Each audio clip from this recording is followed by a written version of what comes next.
What comes to mind when you think about the circus? If you're like us, you picture clowns in creepy makeup, tightrope walking, and the iconic red and white tent. But in the past, the word circus meant something else entirely. It was loud, it was strange, and it was ridiculous. Aside from fake attractions like mermaids or Gargantua, there were real people, born with rare and weird conditions. Some leaned in and made a living off it. Others had no choice but to be stared at. So, join us for this video as we explore the 15 circus freaks from history that actually existed. Number 15. Betty Lou Williams. Betty Lou was born into poverty in Georgia in 1932. She was the youngest of 12 children and the only one born with 4 legs and an extra arm. She carried a parasitic twin whose head was embedded in her torso. As a toddler, Betty was put on tour.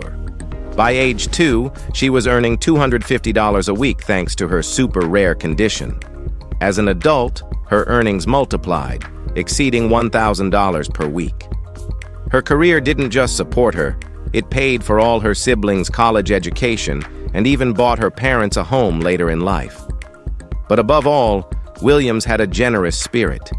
She was considered strikingly beautiful, and her deformity never hindered her popularity.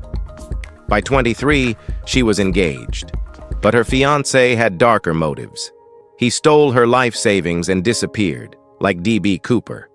This betrayal broke her, triggering a severe asthma attack. Though suffocation was listed as the cause of death, those closest to her swore she died from heartbreak. Number 14. Arty Athetherton. Arthur Mall, later known as Arty Athetherton, was born in Saginaw, Michigan on January 30th, 1890, weighing just 2 pounds. Until the age of 6, he had to be carried on a pillow. From age 6 to 10, he relied on a wheelchair, then on crutches until age 17. In 1909, he joined the Barnum and Bailey Circus. In the off-season, he worked as a Chicago newspaper reporter. In the circus, he performed as both talker and freak, calling himself the Skeleton Dude, modeled after the stylish James Coffey. Arty claimed to weigh 38 pounds, with arms just 3.5 inches around, a 16-inch waist, and thighs only 6¼ inches wide. He wore size 3 shoes and size 6 gloves. He married snake charmer Blanche Buckley. Together they had 2 average-sized children, Mary and Harold. In July 1920, while visiting Pontiac, Michigan, Arty was tragically struck by a car while crossing the street and died from his injuries. Number 13. Fakir Mera Sumach. It might not surprise you that most circus performers don't make much. Unless you're with a global name like Cirque du Soleil, you're earning just above minimum wage. Starting salaries run between $30,000 and $40,000, depending on the show's reach. But let's focus on the main guy. Fakir Mera Sumach, a sideshow performer, was known for his extreme endurance, particularly for lying flat while a car drove over his stomach. One of his most iconic stunts, captured in vintage photos, showed him enduring the full weight of a Citroën DS rolling across his midsection.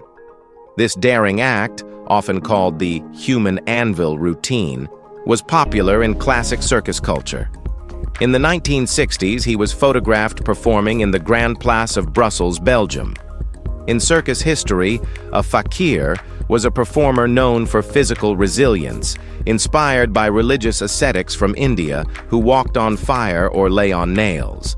The term was adopted by circuses to describe performers who tested the absolute limits of pain and endurance. Number 12. Hannah Battersby. Hannah was the daughter of Joseph and Nancy Perkins. Her birth year is disputed. In 1850, she was recorded as 14 years old, suggesting a birth year around 1835 or 1836. However, her death certificate listed her age as 45, suggesting she was born around 1835, 1843, or 1844. Hannah died in Philadelphia on April 15th. Known as the largest woman in the world, she passed away at her home in Frankfort, a city suburb, after several weeks of illness. Born in Vermont, she was of average size until age 12, when her body began to grow rapidly. By 17, she weighed 500 pounds. She later married John Battersby, who toured with her while exhibiting himself as the greatest living skeleton. At the time of their wedding, Hannah reportedly weighed 688 pounds. In later years, her managers claimed she reached 800 pounds. Her fame came not just from her size, but from the surreal contrast she presented standing beside her skeletal husband. Number 11. Henry Barons. Henry Barons, also famously known as Colonel Pee-wee, was a British performer celebrated as the world's smallest man during his lifetime. Standing at just 30 inches tall, he toured internationally and was promoted globally as the tiniest man alive. His early life remains largely undocumented. Reports suggest he was born in Brazil to German parents, later settling in the United Kingdom. His parents were both of average height. Fluent in 4 languages, Barons was discovered by Burton Lester, a talent scout who specialized in recruiting little people for performance shows. Under Lester's guidance, Henry found his way into the circus world and quickly gained a following. In 1932, Henry married Emmy, a woman from Leeds who stood just 40 inches tall. The couple lived together in Worthing, West Sussex, England. Henry Barons died in 1961 at the age of 66.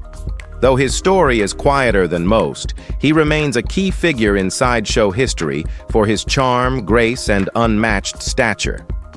All right, guys, now let's move to number 10, Daniel Lambert. Daniel, once called the fattest man in England, became the first man known to make a living simply by exhibiting his weight. Born in 1770, he grew up larger and stronger than his peers. He loved sports, swimming with 2 men on his back, racing dogs, and cockfighting. By 23, he weighed 450 pounds, and by adulthood, surpassed 700. Before show life, he worked as a prison keeper until its closure in 1805.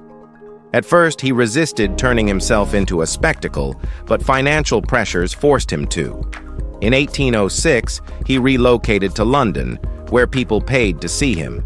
They admired not only his bulk, but also his wit.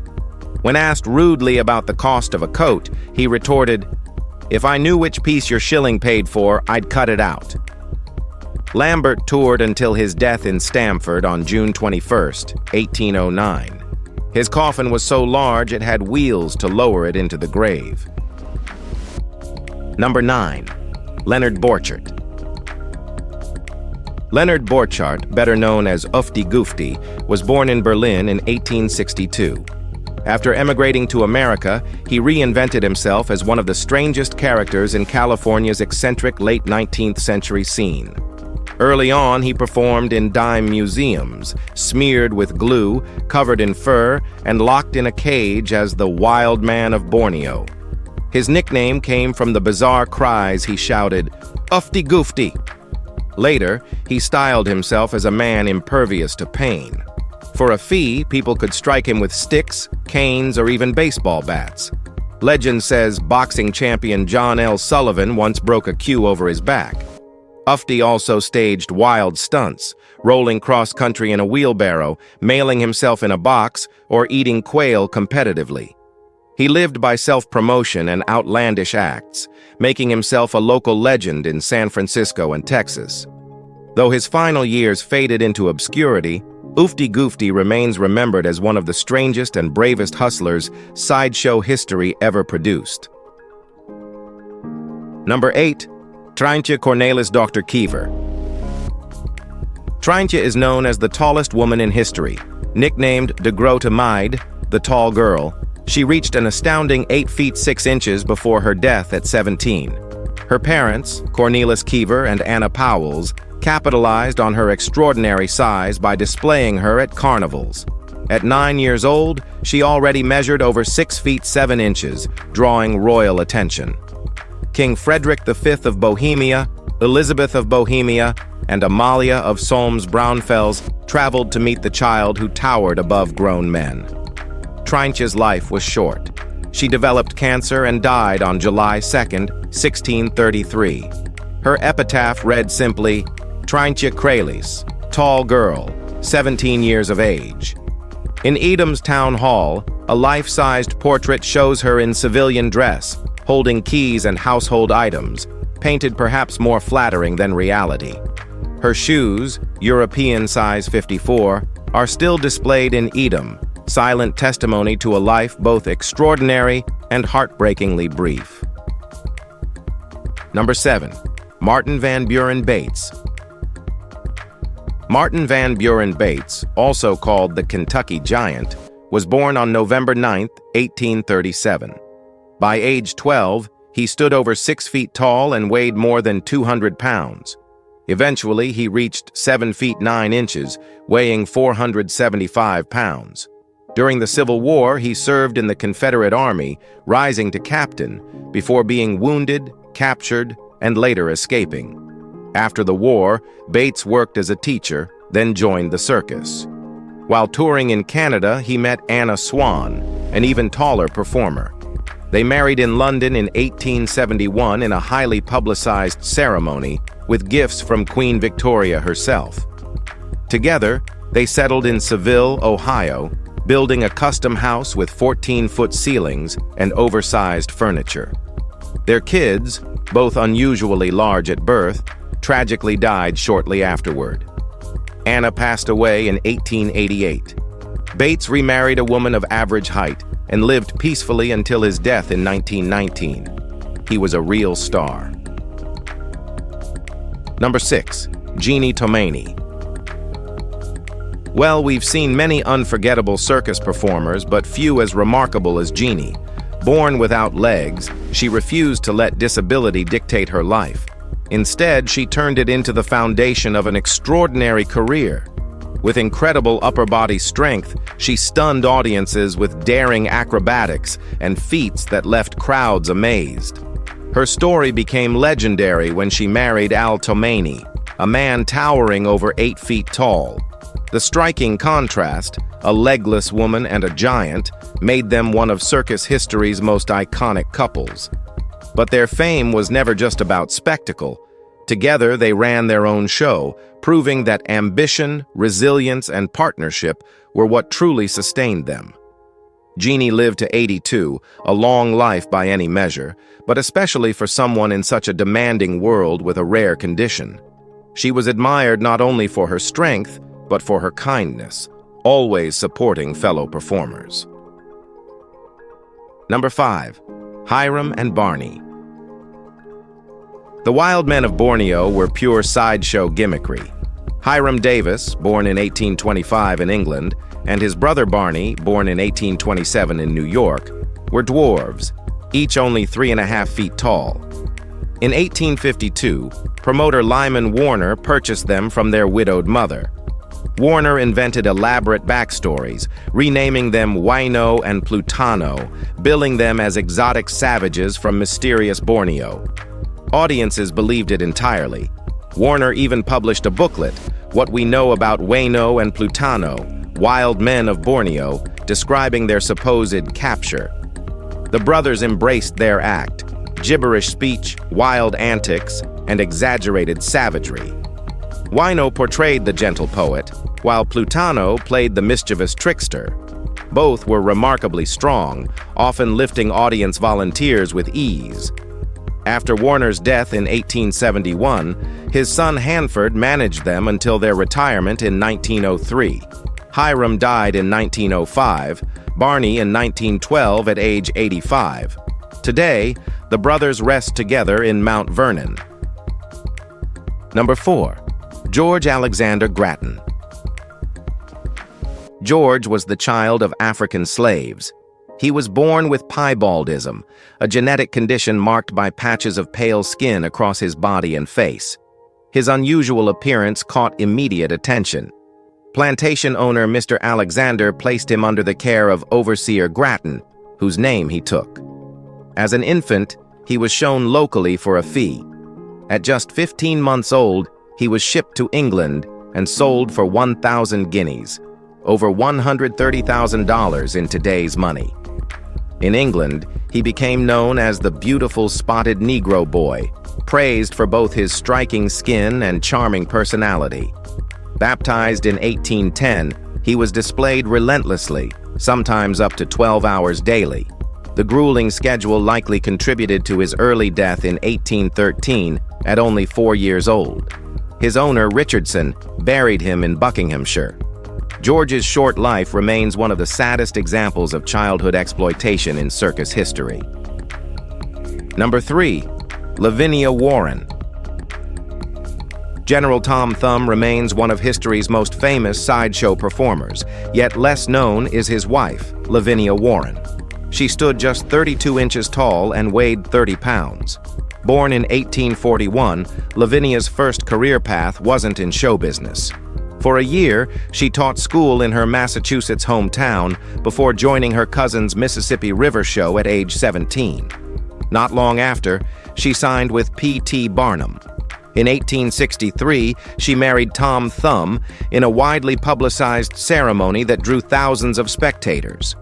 While their marriage fascinated the world, questions lingered over how much was real affection and how much was staged publicity.